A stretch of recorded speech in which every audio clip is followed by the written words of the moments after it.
Aristotle was a Greek philosopher born in 384 BC, and he died in 322 BC.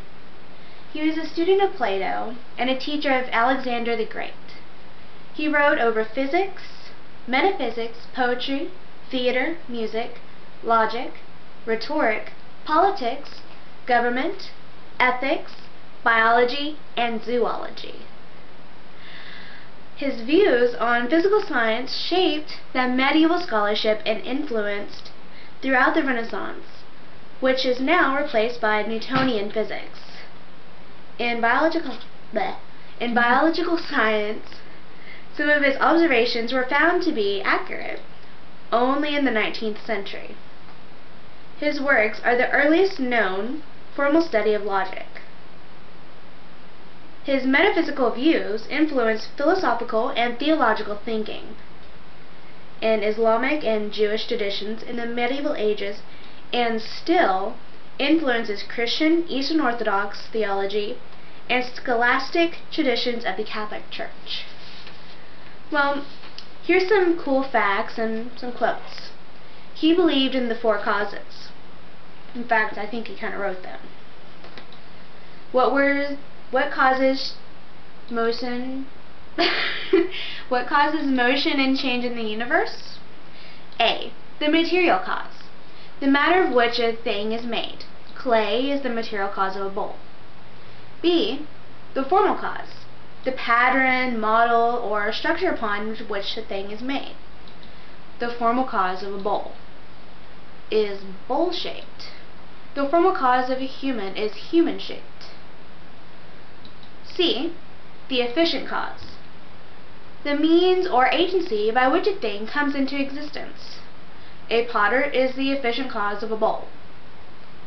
D. The final cause, in Greek, means it's telos. The goal or purpose of a thing, its function or potential. Holding cereal and milk is the final cause of a bowl. The final cause is the most unscientific, but is far and away the most important cause of a thing. As far as Aristotle was concerned, Aristotle's analysis of phenomena and change then is fundamentally teleological. Aristotle's thought is consistently teleological.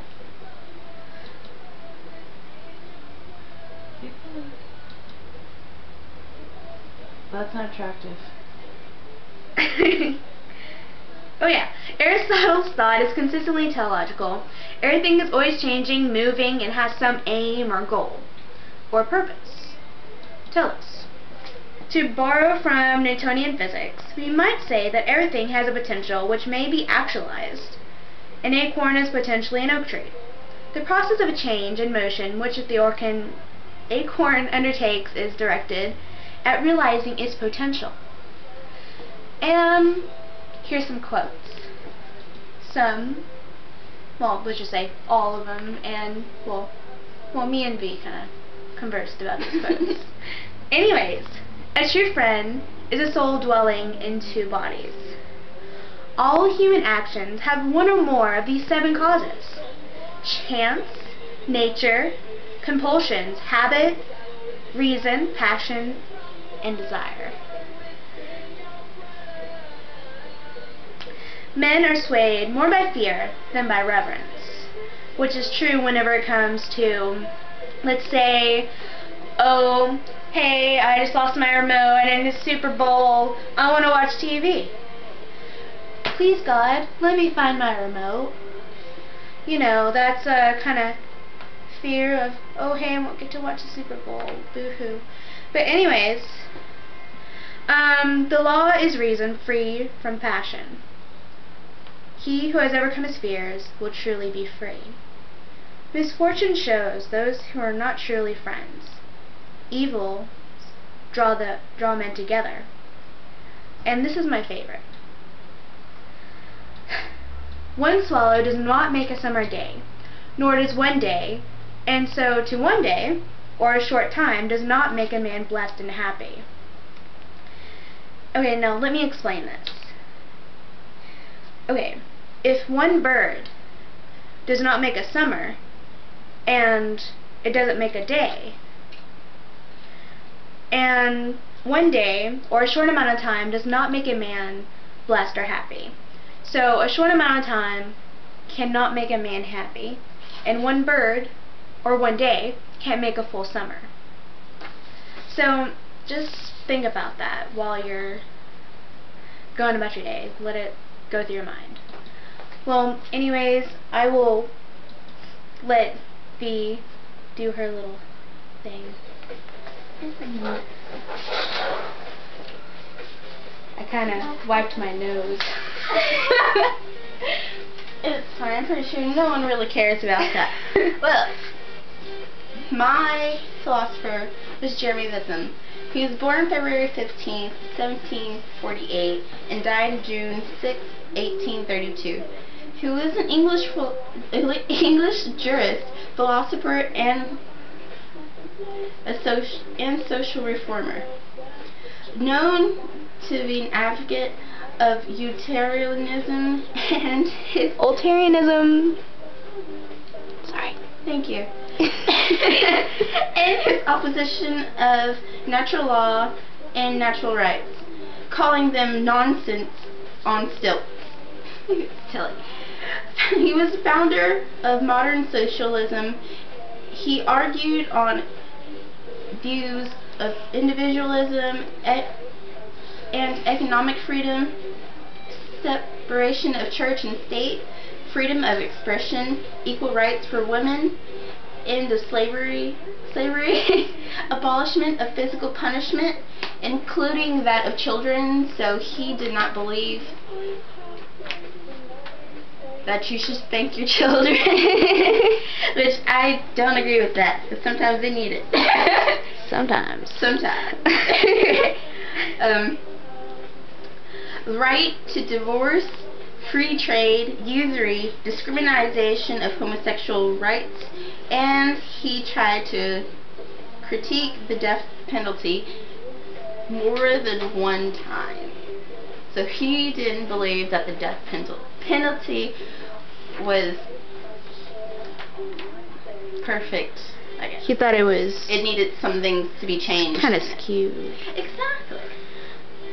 Well, Jeremy Bentham was a liberalist, as I am too, which I found out a few weeks ago, which is pretty cool. So he's pretty much against, well, like four equal rights for everybody, including animals. So he would probably be in PETA if he was still alive right now. PETA! Yes. And equal rights for women and homosexuals. But she was doing all this stuff way before the 1960s, which everybody thought was happening during the 1960s. But no one spoke of him.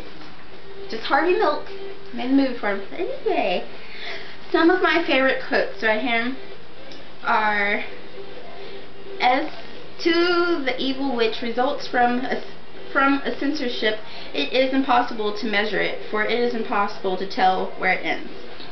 What he's pretty much saying is that you can't really tell the damage that censorship has done because it hasn't stopped. It will always keep going, so you really can't tell how much damage it has done. I kind of like that quote. Me too. It's just one of my favorites. And every law is an infraction of liberty, which is a really political quote, because in a way it's pretty much telling the truth, because liberty, we're supposed to have freedom, and laws are just taking away our freedom. So it's pretty good. Is that it? No, I had another one. But you have my paper. Where is it? Oh, sorry. My bad. And stretching his ends up to reach the stars, too often man forgets the flowers at his feet. So he's saying man's always looking towards what's going to happen later on in life, but then he forgets what's going on in the now, and he misses out on everything pretty much. And oh, this one's good. Another political one. So he does not like lawyers. He's not like really, majorly against the lawyers. He's against government. Says to me, like appears to me. See, this one says, lawyers are the only persons in whom ignorance of the law is not punished. So he's saying lawyers are the only ones that don't get punished for not knowing the law. They take advantage of it, which is why they're lawyers. And it is vain to talk of the interests of a community without understanding what is the interest of the individual. So you can't talk of people as a whole when you don't know the interests of every person. Like you say, everyone hates jalapenos, and that's not true, because we don't know that everyone does not like jalapenos. They don't know that it applies to everyone or not. Yes. Okay. And together we both shared Aquinas, St. Thomas Aquinas, as a philosopher. He was pretty much depicted as the perfect saint, the perfect Catholic, because he did not do any wrong pretty much. He believed in God, like he believed God was like everything, but you couldn't, like he was pretty much everything that you couldn't solve with logic, like pretty much like the chicken and the egg theory. Like he believed that you have to make the chicken to make the egg to make another chicken. But he believed, like, instead of just worrying about how the chicken got there, he was like, you can't just keep thinking about how that happened. Some things you just can't solve with logic, and that you can only explain by God's doing. Some things you should just take as is, because, well, there's no, like, if you think about it all the time, it's just not, you're just not going to understand it. You should just have faith, pretty much. Yes. Have faith. You shouldn't rack your brain trying to figure things out when you can just put God in that spot and it solves everything. Don't do that to your mind. Yeah. Just don't. Oh, in Aquinas, he was majorly inspired by Aristotle, even though he believed Aristotle was rotting in hell because he wasn't Catholic, which is hilarious. Yeah, he believed that he was kind of burning down there with the bad people because he wasn't Catholic. Good. He was a pretty cool guy. Yeah. Yeah. Well, anyways, I'm Kayla, and this is Valencia. She is from Miss Hammer's 2nd period, and I'm from Miss Hammer's 7th period. Hi, everyone! Well, yeah, that's pretty much it. It was nice talking to you guys. Love you. Mwah!